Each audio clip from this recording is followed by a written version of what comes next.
اگر ہمیں کوئی شخص کہتا ہے کہ شب برات کو اٹھ کے نفل نہ پڑھو تو بھائی نفل ہم نے پڑھنے اللہ کی رضا کے لیے، ہمیں کسی بندے سے ڈگری لینے کی ضرورت نہیں، نہ تو ہمارے اور رب کے درمیان معاذ اللہ کوئی وسیلہ ہے کہ تو کہے گا تو پڑھیں گے، جب دل کرے گا پڑھیں گے اور جتنے دل کرے گا پڑھیں گے۔ ہم تو نفل کہہ رہے ہیں، اس کو ہم نے کب کہا ہے ضروری ہے؟ جو عشاء پڑھ کے سو جائے فجر تک سویا رہے، ہم اس کو گناہگار نہیں کہہ رہے، لیکن یہ ضرور کہیں گے کہ گولڈن چانس مس کر دیا اس نے، چانس مس کیا ہے، یہ تو اللہ کی رحمت کا موقع تھا۔ حضرت سیدہ عائشہ صدیقہ رضی اللہ تعالی عنہا ارشاد فرماتی ہیں کہ شعبان کی 15ویں رات تھی، یعنی شب برات کی رات، فرماتی ہیں شعبان کی 15ویں رات تھی، میں نے اچانک نظر ڈالی تو حضور میرے بستر میں تھے، پھر میری نظر پڑی تو حضور نہیں تھے، میرے دل میں گمان آیا، خیال آیا کہ شاید کسی اور زوجہ کی طرف حضور کا میلان تباہ ہو گیا ہو، وہاں تشریف لے گئے ہوں۔ فرماتی میں اٹھی باہر گئی تو نبی کریم علیہ السلام جنت البقیع میں تھے، قریب ایک جگہ پہ حضور دعائیں مانگ رہے تھے۔ فرماتے میں گیا تو حضور فرمانے لگے ابو بکر کی بیٹی تو نے کیا گمان کیا کہ اللہ کا رسول تیری حق تلفی کرے گا؟ عرض کی حضور آپ مالک ہیں، کہیں اور جانا چاہیں تو میری طرف سے پابندی نہیں۔ کہتی ہے وہاں کھڑے کھڑے میرے رسول کریم نے بیان فرمایا، یہ ترمذی کے لفظ ہیں، حضور نے فرمایا عائشہ یہ شعبان کی 15ویں رات ہے، مدینے میں سب سے زیادہ بکریاں بنو کلب کا قبیلہ پالتا تھا، فرمایا آج کی رات بنو کلب کے قبیلے کی بکریوں کی تعداد کے مطابق اللہ میری امت کے لوگوں کی بخشی فرما دے گا۔ یہ وہ رات ہے۔ جناب عائشہ صدیقہ رضی اللہ تعالی عنہ نے بات رات کو سنی تنہائی میں نبی پاک سے، رات کو تنہائی میں حضور سے سنی، سویرے جناب عائشہ نے کل امت کو بتائی۔ اگر یہ بات اہمیت والی نہ ہوتی تو بی بی صاحبہ آگے روایت کرتی، یہ کتابوں میں آتی، یہ لوگوں کو بتاتی۔ حضرت عائشہ نے روایت کیا اور مولا علی شیر خدا نے تو کھل کے کہا، ابن ماجہ میں ہے، حضرت علی سے پیار کرنے والوں کے لیے الگ عنوان، مولا علی نے کھل کے فرمایا شعبان کی 15ویں رات کو رات عبادت کرنا اور سویرے روزہ رکھنا۔ حضرت علی کے لفظ بائی نہیں سیاستہ میں، رات کو روز عبادت کرنا، دن کو روزہ رکھنا۔ ویسے تو رب کریم ہر روز تہجد کے وقت پہلے آسمان پر نزول اجلال فرماتا ہے اور لوگوں کو فرماتا ہے کوئی بخشش مانگنے والا؟ اور فرمایا ہر روز تہجد کے وقت یہ اعلان ہوتا ہے، پر شب برات کو نا شروع رات سے یہ اعلان شروع ہو جاتا ہے۔ ادھر دیکھو میری طرف، مغرب سے اعلان شروع ہو جائے گا۔ اللہ کرے آپ کو سمجھ آئے، اللہ کرے آپ کو، اور بھائی یہاں بار لوٹ سیل لگ جائے، یہاں ابھی سیل لگ جائے، 5000 والا جوڑا 1500 میں تو رش ختم ہوگا۔ اور بھائی اگر یہ لگ جائے، چلو یہ تو دور کی بات ہے نا، ہم تو لنگر والے لوگ ہیں، اگر لنگر کا اعلان ہو جائے کہ بڑا تگڑا ہے، بڑا تگڑا، ہمارے ہاں تو شادی کی روٹی کھلتی ہے تو لوگ آخری روٹی سمجھ کے کھاتے ہیں، تو شاید اللہ ماشاءاللہ یہ آخری ہے، اس کے بعد نہ ملے گی۔ جب اعلان ہوتا ہے اور دعوت ہوتی ہے کہ کھلا ہے جی کھاؤ، کیا حشر ہوتا ہے، کیا انداز ہے۔ مولا علی شیر خدا حدیث روایت کرتے ہیں، رنگ کیا ہے؟ فرمایا باقی راتوں میں نا تھوڑا سا پیکج ہوتا ہے، تھوڑا سا، آخری حصے میں رات کے شب برات کو نا رات چڑھتے ہی اللہ پہلے آسمان پر جو اس کی شان کے لائق ہے نزول جلال فرماتا ہے، اور پہلا جملہ یہ فرماتا ہے کوئی معافی مانگنے والا؟ اللہ کرے آپ کو سمجھ آئے، یعنی معافی دینے والا کہہ رہا ہے چلو آؤ ادھر آؤ ذرا معافی مانگو، میں معاف کرنے آیا ہوں، مانگو معافی، ہے کوئی معافی مانگنے والا؟ معاف کر دیں گے۔ اور آپ فرماتے ہیں ہے کوئی رزق مانگنے والا؟ وہ جو بڑی درخواستیں دیتے پھرتے ہیں نا مختلف اداروں میں، وہ ایک درخواست نا کل شب برات والی رات بھی دیں، اللہ کرے آپ کو سمجھ آئے۔ وہ جو کہتے ہیں نا بڑے بڑی کمپنیوں میں نے اپلیکیشن جمع کرائی ہے تو کہیں کام نہیں بن رہا تو نسخہ دے رہا ہوں، ایک اپلیکیشن کل رات بھی جمع کراؤ انشاءاللہ کام بن جائے گا۔ اور میں نہیں کہہ رہا، مولا علی شیر خدا فرما رہے ہیں، اور وہ خود نہیں فرما رہے، وہ نبی پاک کا فرمان نقل کر رہے ہیں، اور وہ رسول اللہ صلی اللہ علیہ وسلم کی بات نہیں بیان کر رہے، وہ کہتے ہیں رب فرماتا ہے کوئی روزی مانگنے والا؟ سارے سیٹھوں نوابوں جاگیرداروں کے پاس جا جا کے تھک گئے ہو، ایک دن میرے کہنے پر، ایک رات، ایک دیہڑی ذرا شب برات والی لگا کے تو دیکھو، پر شرط یہ ہے کہ یقین کامل ہو، ارادہ یہ، مطلب اللہ معاف کرے، آپ نے ناراض نہیں ہونا، لیکن وہ ماحول اس طرح کا ہے کہ شب برات کو ایک دو ساتھی کو کہا رات کو عبادت کر کہتے جی وہ تو ٹھیک ہے پر سویرے چھٹی نہیں، کام کرنا ہے. یعنی رب کہہ رہا ہے کہ تو آ جا شب برات کی رات، جو مانگے گا وہ تجھے. لیکن یہ ادھر نہیں توجہ کر رہا، یہ کہتا ہے سویرے 10 بجے دکان نہ کھلی تو مشکل ہو جائے گی، دفتر نہ گیا تو حالات. آپ دیکھیں ذرا، اب جب یقین اس طرح کا ہو تو پھر تو بھائی ساری زندگی اداروں میں درخواستیں دینی ہیں. پھر آپ جیسا آپ کا مزاج ہوگا، اللہ تعالیٰ تو بندے کے گمان کے قریب ہے.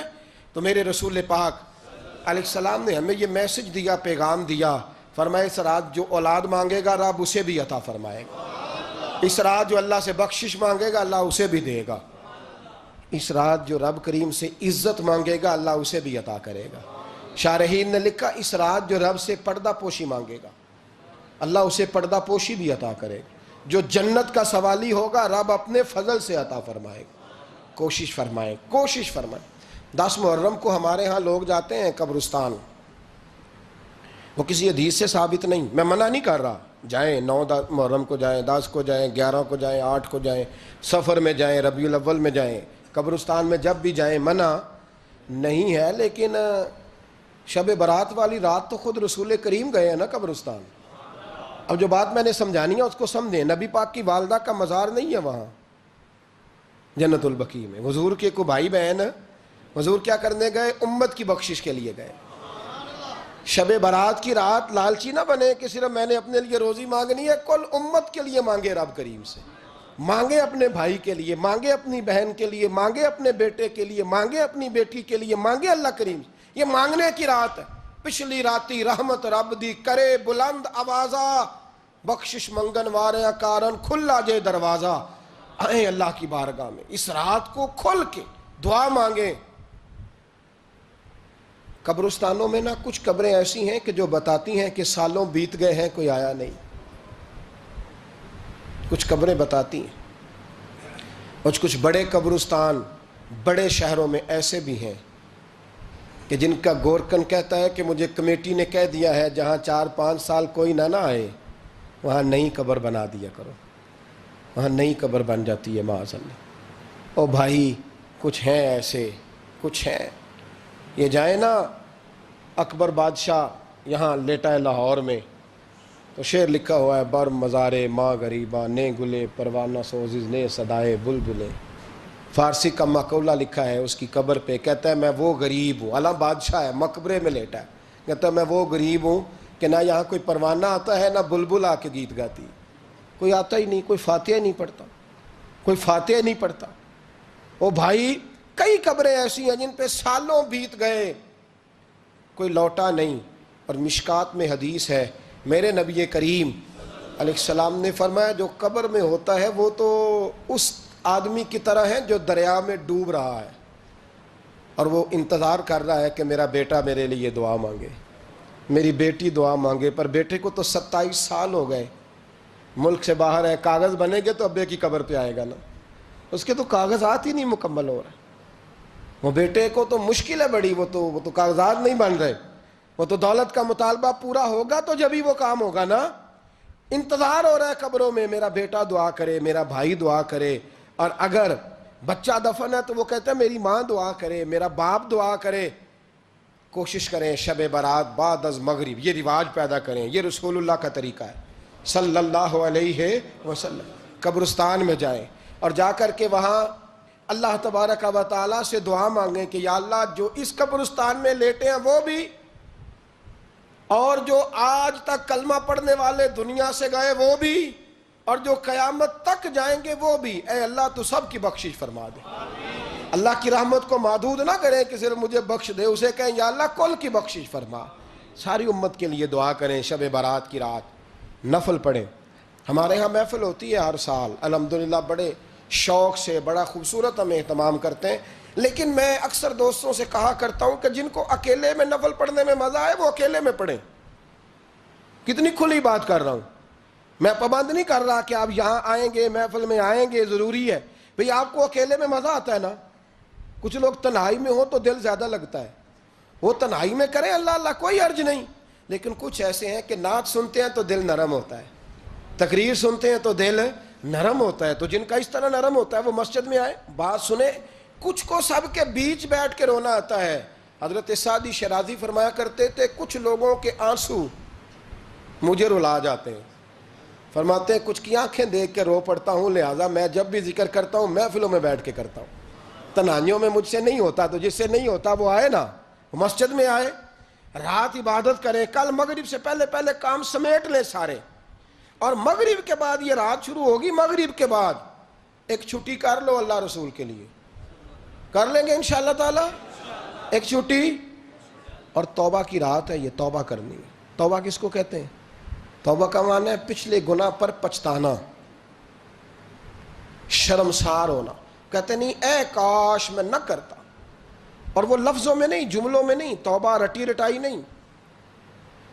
شرمسار ہونا اور آئندہ گناہ نہ کرنے کا پکا ارادہ کرنا, اس کا نام توبہ ہے. دیکھیں اللہ تعالیٰ فضل کرے, میں نے پچھلے سال کہا تھا پھر کہتا ہوں, مسجدوں سے نا شب برات کی رات, شب قدر کی رات چیخوں کی آوازیں آتی ہیں, لوگ اتنا روتے ہیں نا.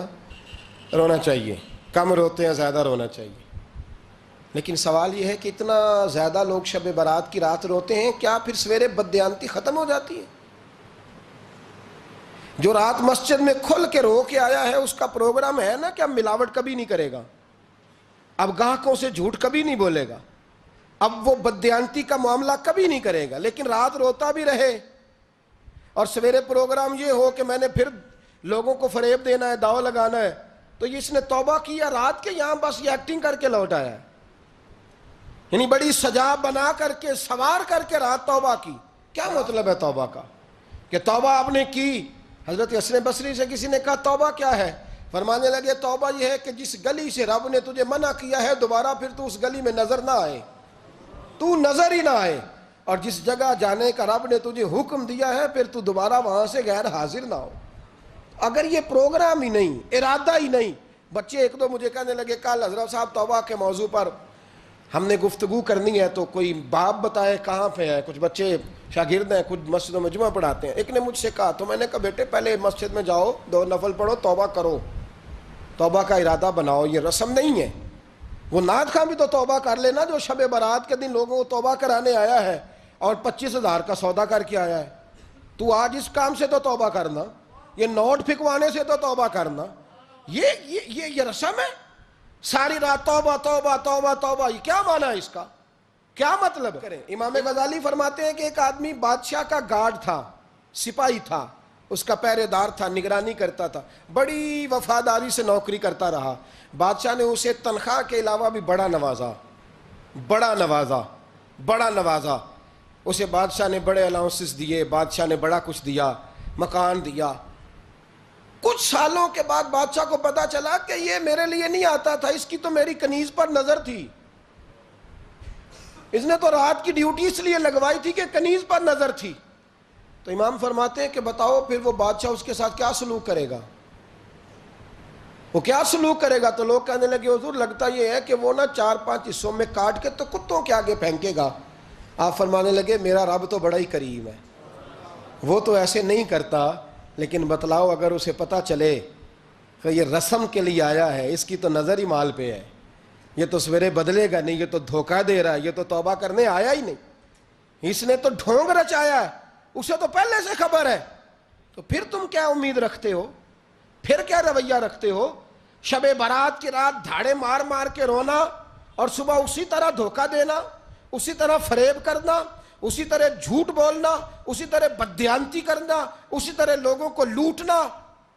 تو یہ رسم نہیں ہے توبہ. توبہ تو بدل جانے کا نام ہے, توبہ تو پھر سنور جانے کا نام ہے. توبہ تو اس طرح ہے جس طرح حضرت ابراہیم ابن ادھم نے کی تھی. وقت کے بادشاہ تھے بادشاہ, جب توبہ کی تو پھر ہر چیز چھوڑ دی, پھر مال لوگوں میں بانٹ دیا اور پھر ٹاٹ کا لباس پہن کر زندگی گزاری. لوگوں نے کہا حضور یہ تبدیلی ہے. فرمایا تبدیلی نہیں, یہ میری توبہ ہے, یہ میری توبہ ہے. جب توبہ کی تو پھر بدل کے کی, جب توبہ کی تو پھر تبدیل کیا آپ نے. یہ کیا توبہ ہوئی؟ ساری رات روتے رہے, سویرے دکان پہ جا کے پھر قسم اٹھائی کہ مجھے تو پڑتا ہی 11,000 کا ہے. یہ توبہ ہے؟ تو آپ نے اور میں نے توبہ کرنی ہے تو انشاءاللہ تعالیٰ اس طرح کرنی ہے کہ پھر 15ویں شعبان کو بدل جائے.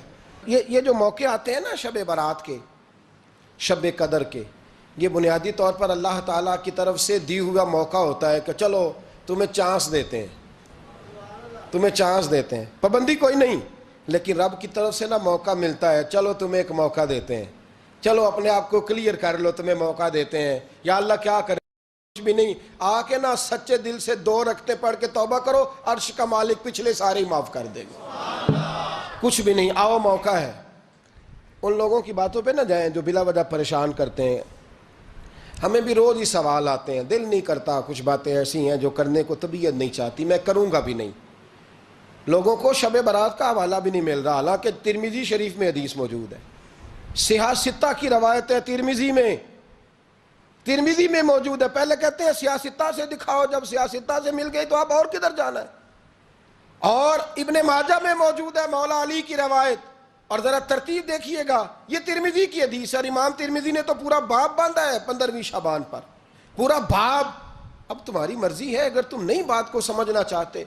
اور مجھے پتا کیوں یہ شب برات کیا لگتا ہے، مجھے کبھی کبھی یوں لگتا ہے کہ رب فرماتا ہے کہ رمضان سے 15 دن پہلے ہی پکی سچی توبہ کر لے، تیاری کر، پاک صاف ہو جا، تاکہ جب رمضان آئے نا تو پھر تجھے پاک ہونے کی ضرورت نہ پڑے، بس پھر تو آتا جائے اور میں تیرے اوپر رحمت نچھاور کرتا جاؤں، بس تو پہلے ہی تیاری کر، 15 دن پہلے ہی، 14 دن پہلے تیار ہو جا۔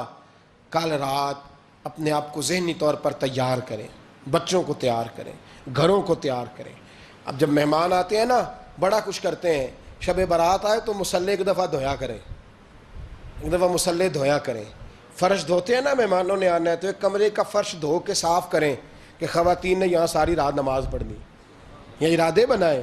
جس طرح آپ کہتے ہیں نا رات کو سفر کرنا ہے تو دوپہر میں تھوڑا آرام نہ کر لوں تو کل دوپہر میں آرام کر لیں، تاکہ رات کو رب رب کرنا آسان ہو جائے، اللہ کی بارگاہ میں بیٹھنا آسان ہو جائے۔ مکمل طور پر ذہنی طور پر اپنے آپ کو تیار کریں۔ یہاں بھی محفل ہوگی انشاءاللہ، عشاء کے متصل بعد شروع ہو جائے گی، 12 بجے تک محفل چلے گی، پھر 12 بجے کے بعد نماز تسبیح پڑھی جائے گی، پھر 1 بجے پھر دوبارہ آپ کو اجازت دی جائے گی، کوئی انفرادی طور پر گھنٹہ سوا اپنی الگ سے کوئی عبادت کرنا چاہے تو وہ تب بھی ممکن ہو، جیسے آپ کو موقع بنے۔ میں کہہ چکا ہوں، لیکن وقت ضائع نہ کرنا، گولڈن چانس ہے، اس کو مس نہ کرنا، یہ شب نجات ہے، اس کے ضرور قریب جانا۔ رب کریم سمجھنے کی توفیق عطا فرمائے۔ آخر دعوایا ان الحمدللہ رب العالمین۔